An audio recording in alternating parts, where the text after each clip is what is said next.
France Alors, Inter, France Inter, France Info. France Info, et venez, pas de problème. Alors, vous avez entendu le réquisitoire des deux procureurs. Oui. Ils ont terminé à la fin en expliquant qu'ils requéraient Oui. librement. Qu'est-ce que ça vous inspire? Moi, je vais attendre avant de réagir la plaidoirie de mes avocats, bien sûr, puisque pour l'instant, en fait, on est sur des suppositions, des choses, on a extrapolé beaucoup de choses, et puis la réalité des faits, on va les entendre, cette réalité, on va l'entendre, et je suis assez confiant parce que j'en parlais, j'ai trouvé ça assez creux, assez vide, il n'y a pas vraiment de... On est dans quelque chose de... D'ailleurs, même si c'est bien joué, il y a eu une citation bantou à la fin. J'ai trouvé ça plutôt sympathique. Donc la référence avec mes origines. Bon, écoutez, c'est le jeu, je crois. Manuel Valls, à l'époque, s'était engagé à tout un tas de choses. Voilà, on verra. Moi, je suis plutôt confiant. Et je pense que tant qu'on n'a pas entendu Maître de Stefano, Maître Mirabeau, Isabelle Coutempère et Maître Mbala, eh bien on peut difficilement avoir des conclusions. Donc je pense vraiment, j'ai trouvé ça très creux. Je trouve que ça manque quand même de travail. Alors évidemment, j'ai entendu beaucoup de mensonges. Moi, on ne pourra pas me reprocher un quelconque mensonge puisque je n'ai pas parlé. Donc, je n'ai pas pu mentir. Mais dans cet endroit qui est a priori l'endroit de la manifestation de la vérité, j'ai entendu des erreurs, et notamment de la part de la procureure, on va dire, parce qu'ils étaient deux, c'était un duo, un homme et une femme. Elle a reconnu beaucoup d'erreurs. Elle a dit oui, j'ai fait une erreur. J'ai dit que votre frère c'était pas. Oui, j'ai fait une erreur. Oui, on a fait des erreurs. Oui, on a fait. Il y a eu beaucoup d'erreurs et beaucoup de mensonges. Et de notre côté, eh bien, il n'y a pas eu de mensonges. Et puis maintenant, eh bien, la réalité du dossier va apparaître. Vous voulez prendre la parole? Parce que Ah ben, vous allez voir, sur chaque point qui ont été énoncés, eh bien, une réponse va arriver là, cet après-midi. Et je ne doute pas une seconde, parce que le climat général semble apaisé par rapport à il y a quelques années, eh bien que la juge et ses assesseurs soient sensibles évidemment à ces arguments qui sont absolument imparables. Là, on n'est plus dans les hypothèses, dans les doutes, je suis, au moment où je vous parle, évidemment innocent. Et puis, eh bien, l'innocence, elle va arriver, elle va être criante de vérité. Les deux procureurs ont insisté sur non, M. Mbala n'est pas victime d'un complot, d'un acharnement. Ça, c'était pour répondre un peu à la défense. Qu'est-ce que vous répondez? Vous vous sentez toujours être victime d'un complot et d'un acharnement? Alors là, c'est une procédure qui a ses racines dans une période qui était compliquée. Il faut être malhonnête, il faut être menteur, pour nier qu'à un moment donné, d'ailleurs ils l'ont reconnu, il y a eu une pression politique extraordinaire autour de moi, de l'artiste Dieudonné, de mon activité. C'est quelque chose qui n'avait jamais existé en France, et c'est quelque chose qui a marqué, en tout cas, le quinquennat Hollande, et notamment le quinquennat, enfin il est resté que 4 ans, de Premier ministre de Manuel Valls. Il faut être malhonnête pour nier que Manuel Valls ne s'est pas intéressé à moi, ne s'est pas focalisé sur ma personne.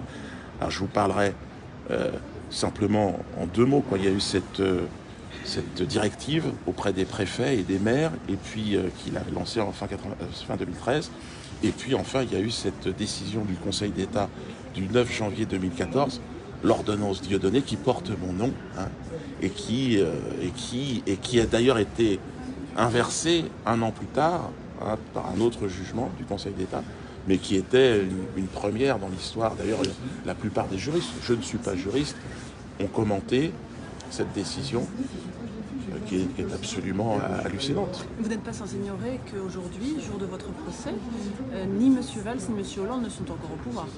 Ah, je sais, ils ont même quitté, enfin, pour l'un d'entre eux, il a quitté la France, il s'est réfugié à Barcelone, où visiblement ça sera très difficile pour lui. J'ai joué là-bas d'ailleurs à Barcelone il n'y a pas longtemps pour soutenir son opposition évidemment. Bon, il réagit encore. Je me souviens d'une émission dans laquelle il intervenait il y a très peu de temps. Je revenais d'une grande salle à Marseille. Il était scandalisé que 8000 personnes, il l'a répété, 8000, vous vous rendez compte, sont venus applaudir cet être ignoble que je suis. Il disait qu'il fallait me débusquer, Et plus finalement il y a des gesticulations, plus vous me tendez les micros finalement, plus cette France qui vient rire à mes spectacles, eh bien, se mobilise, parce que la liberté d'expression et la liberté de rire, c'est quelque chose de fondamental. Aujourd'hui, on est très peu nombreux à faire rire une grande partie des Français, et quelques-uns. Et on me reproche pas de plagiat chez moi, on me reproche d'être... fraude fiscale. Là, aujourd'hui, oui, c'est la fraude c'est fiscale. pas l'objet, c'est pour ça qu'on est parti un peu loin de l'objet du Ouais, mais procès. je crois que la question, c'était est-ce que je suis encore victime de pression. Ouais. Mais là, dans Et- dans Quand ce le procureur procès, dit en que fait, depuis 2007, vous êtes en Voilà, délicatesse avec le fils, qu'est-ce que ça vous dit Dans cette procédure. Écoutez, puisque j'aurais eu normalement un cadeau fiscal de près de 200 000 euros, ça aussi, l'avocat l'a dit. Je vais le laisser parler. Vous lui parlerez. Je pense qu'à l'issue de sa plaidoirie, il sera ouvert à la discussion. Là, il reste concentré. Pour moi, il n'y a pas l'ombre d'un doute que ce dossier est absolument vide. Si ce n'est quelques impressions, ils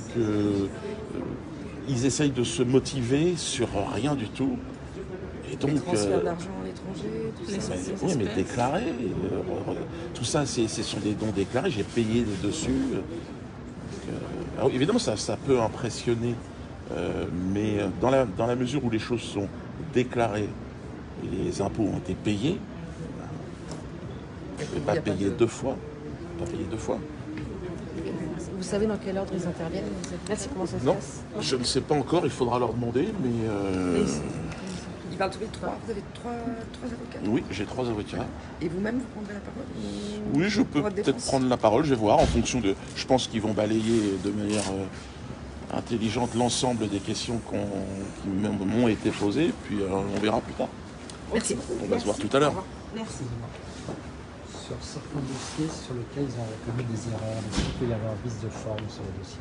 Oh, je pense vraiment que mon avis, c'est que j'ai été étonné. Moi, je suis un travailleur. Je ne peux pas monter sur scène sans avoir un minimum, exécuter un minimum, faire un minimum de travail. C'est très extrêmement bâclé. Ce qu'on a entendu est complètement décousu. Ça ne tient pas. Le juge va avoir à juger, encore une fois.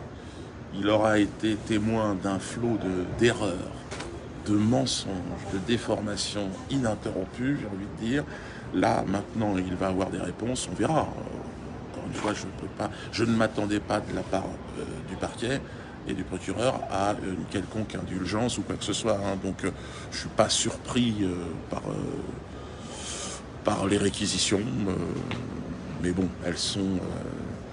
elles sont le fruit d'un manque de travail.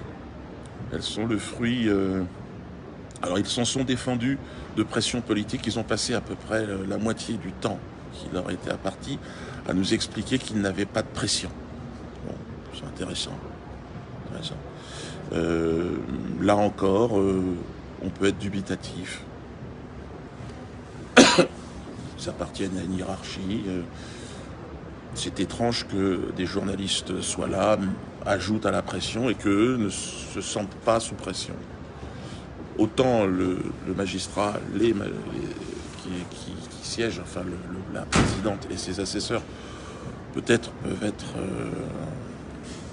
peut-être plus impartial, mais le parquet, c'est compliqué. C'est très difficile. D'ailleurs, c'est pour ça qu'ils ont passé, je ne sais pas combien de temps, un certain nombre de minutes à essayer de se disculper. C'est assez... je crois qu'on est nombreux à avoir eu des doutes. Je suis particulièrement étonné du vide, du creux de ce dossier. C'est-à-dire, je pensais quand même qu'il y avait des choses qui auraient pu me déranger, me mettre mal à l'aise, et je n'ai entendu que des doutes, des A, des ah, on a fait des erreurs. Excusez-moi, j'ai fait une erreur. Ah, je vous ai dit ça, mais c'est une erreur.